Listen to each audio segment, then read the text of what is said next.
Welcome back, and while it's a big moment for the players, it's also a big moment for the umpires. Brian Sheehan has made it back-to-back grand finals, and Peter Carey is officiating in his first grand final. Now, as Hawthorn make their way out onto the ground, looking to make it back-to-back wins, let's have a look at this team of champions, and a champion team at that.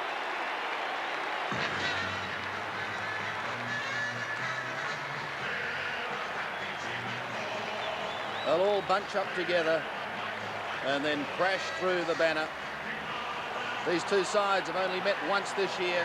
It was a thriller. Geelong led by 49 points at half-time, but then Hawthorn put the foot on the accelerator and home they came to record an 8-point victory. A wonderful game and a wonderful sight here at the MCG as thousands of brown and gold balloons ascend above the ground. And what a sight. The Hawks are run to try and settle the nerves. There'll be plenty of tension. It doesn't matter how experienced the players are. They possess the oldest player in the league in Michael Tuck, but I'm sure he'll be tense, he'll be nervous, and I think these two boys are nervous too, Ross Glendinning and Peter McKenna. Pete, I'd like your selection. Well, I'd never tip against Hawthorn, Sandy. I think they're the ultimate professional side. Their 7th grand final. They've got champions on every line. They're great under pressure, and I think they'll win by 3 or 4 goals. Ross, yes, I can't help but I concur. I certainly do. I think it's going to be hard to beat, but every side can do it. It's Geelong, but perhaps not today. Speaking of Geelong, they come down the race now. They haven't won a grand final since 1963. They finished 9th. Last year, Malcolm Blight took over at the helm, and he has transformed this team into indeed a very, very good one. They're only a young side. Their average age is marginally above 24, whereas Hawthorn boasts an average age of above 26. But they have shown, not only during the home and away matches, but also during the finals, I guess after one early hiccup against Essendon, that they deserve to be here on that one day in September. They possess the Brownlow medalist for 1989, the champion player in the league, the best and fairest in Paul Couch, a prolific kick-getter, a prolific possession winner. And there is the young man, warming up down on the boundary line. The atmosphere must be wonderful, and I'd like their selections too. With Bernie Quinlan, here is Michael Roberts. There's something very special about a grand final, especially the MCG, the ground, the colour, the crowd, a tremendous environment for a grand final. Welcome, Bernie Quinlan. You've seen a lot of football this year. Hawthorn are old campaigners. Geelong, newcomers to the game. Who's going to win and why? Well, I'm going for Geelong. Probably will be the underdogs. Hawthorn definitely the favourites. I just like the way Geelong are playing. They've got plenty of forwards there who can kick goals. They're capable of doing it. I think if they get out there and really go for it, they've had the experience coming through from the couple of finals. They lost that early one. I think they've learnt from it. And with Superman playing for them, I think Geelong can do it. Well, I'm going to go against Bernie Quinlan. I'm going to choose Hawthorn for the mere fact that they're back-to-back flags, incentive. They've got leaders on every line, and I think they're just going to be too strong for the new campaigners in the finals. Geelong, Hawthorn to win.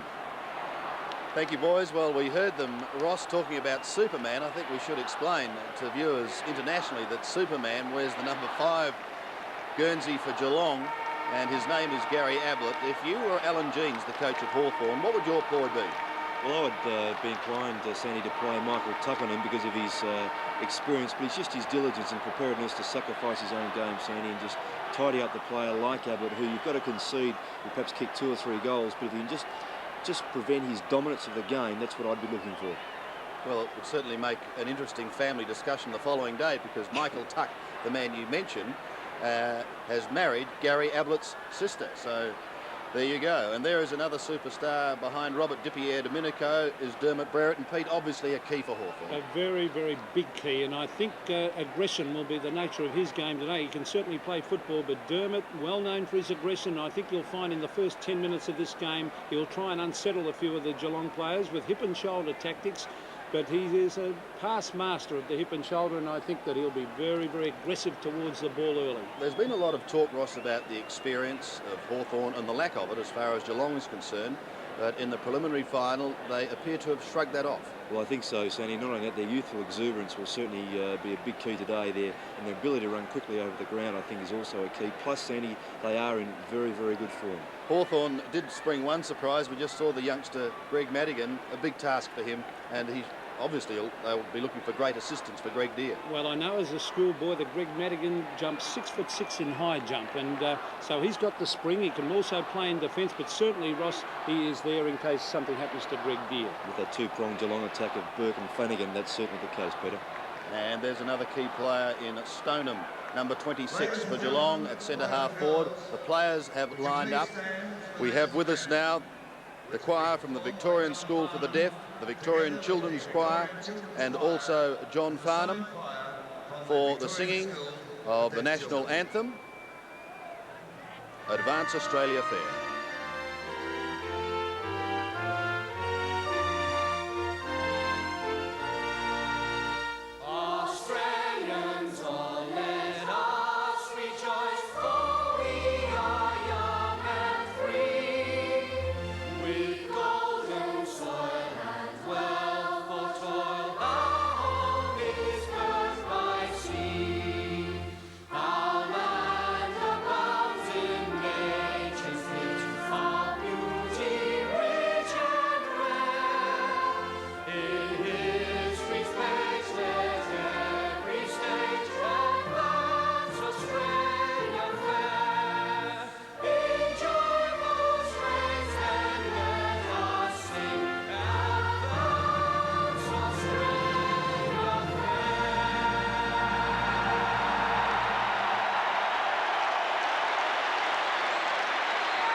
And so as the choirs leave the ground, John Farnham leaves the ground, it leaves 40 players, and we wish them well as we welcome our commentators for this all-important game, Don Scott, Ian Robertson and Dennis Cometti.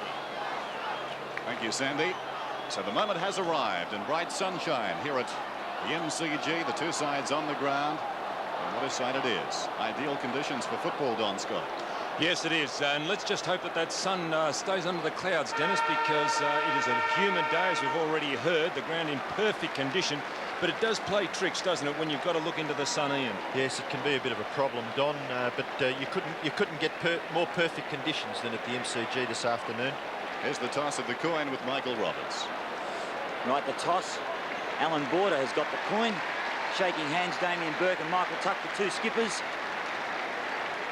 And the Australian Test captain puts it in the air.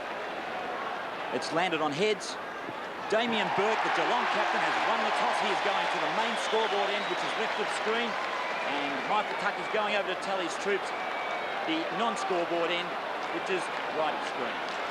And Don, I'd say to a slight breeze. Yes, it is blowing maybe across the ground, if anything, Dennis, but I don't think the breeze will be a factor. The factor will be how these teams establish themselves in the first 10 minutes. What about his selection? Well, I'm going for Hawthorn, but it would not surprise me if Geelong get up, because I think they're the best side to take it up to Hawthorn in this final series. Ian? I'm a Geelong man, Dennis. I've been keen on them ever since Malcolm Blight was appointed coach. They've had some tremendous ability in their lineup, and I just thought that Malcolm Blight's charisma might have been just what was needed to harness that, and they've shown throughout the season that they've been a very, very good competitor, and I give them a real good chance of winning this afternoon. Last seconds now. Who will take Ablett? Well, we'll just wait and see. My bet was Ayres, but they've already made changes of Geelong bench. Flanagan, who was named there, but Hamilton, the young fellow who played his first game last year. Hawthorn haven't changed their interchange bench. Jamie Morrissey with Greg Manigan. So now we'll just try and pick up all the positional changes. McGuinness is on Ablett at the moment, Don. Yes. Buckenara playing wide out on this centre wing. He was named on the half-forward flank. Lindner going over to pick him up. Schultz will take Brereton. In the centre, we've got Burke, who will start. Couch is also there. Hughes. And also Gary Hockey. The umpires, Peter Carey, his first grand final, and Brian Sheehan, his second. Malacallis in the back pocket on Whitman. So we're set to go. the ultimate prize. Capacity crowd. The grand final.